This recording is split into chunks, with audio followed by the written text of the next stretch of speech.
വിശുദ്ധ മത്തായി എഴുതിയ സുവിശേഷം അദ്ധ്യായം 6 5 മുതൽ 15 വരെയുള്ള വാക്യങ്ങൾ. പ്രാർത്ഥന. നിങ്ങൾ പ്രാർത്ഥിക്കുമ്പോൾ കപടനാട്യക്കാരെ പോലെയാകരുത്. അവർ മറ്റുള്ളവരെ കാണിക്കാൻ വേണ്ടി സിനഗോഗുകളിലും തെരുവീഥികളുടെ കോണുകളിലും നിന്ന് പ്രാർത്ഥിക്കാനാണ് ഇഷ്ടപ്പെടുന്നത്.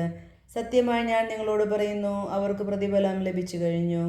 എന്നാൽ നീ പ്രാർത്ഥിക്കുമ്പോൾ നിന്റെ മുറിയിൽ കടന്ന് കതകടച്ച് രഹസ്യമായി നിന്റെ പിതാവിനോട് പ്രാർത്ഥിക്കുക.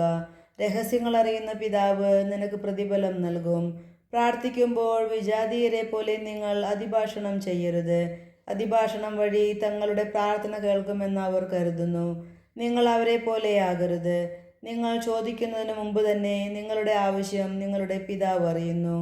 യേശു പഠിപ്പിച്ച പ്രാർത്ഥന. നിങ്ങൾ ഇപ്രകാരം പ്രാർത്ഥിക്കുവിൻ.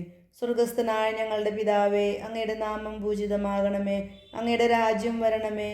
അങ്ങയുടെ ഹിതം സ്വർഗത്തിലെ പോലെ ഭൂമിയിലുമാകണമേ. അന്നൊന്നു വേണ്ട ആഹാരം ഇന്ന് ഞങ്ങൾക്ക് നൽകണമേ. ഞങ്ങളുടെ കടക്കാരോട് ഞങ്ങൾ ക്ഷമിച്ചതുപോലെ ഞങ്ങളുടെ കടങ്ങൾ ഞങ്ങളോടും ക്ഷമിക്കണമേ. ഞങ്ങളെ പ്രലോഭനത്തിൽ ഉൾപ്പെടുത്തരുതേ, തിന്മയിൽ നിന്ന് ഞങ്ങളെ രക്ഷിക്കണമേ. മറ്റുള്ളവരുടെ തെറ്റുകൾ നിങ്ങൾ ക്ഷമിക്കുമെങ്കിൽ സ്വർഗസ്ഥനായ നിങ്ങളുടെ പിതാവ് നിങ്ങളോടും ക്ഷമിക്കും. മറ്റുള്ളവരോട് നിങ്ങൾ ക്ഷമിക്കുകയില്ലെങ്കിൽ നിങ്ങളുടെ പിതാവ് നിങ്ങളുടെ തെറ്റുകളും ക്ഷമിക്കുകയില്ല. നമ്മുടെ കർത്താവായ മിശിഹായ്ക്ക് സ്തുതി.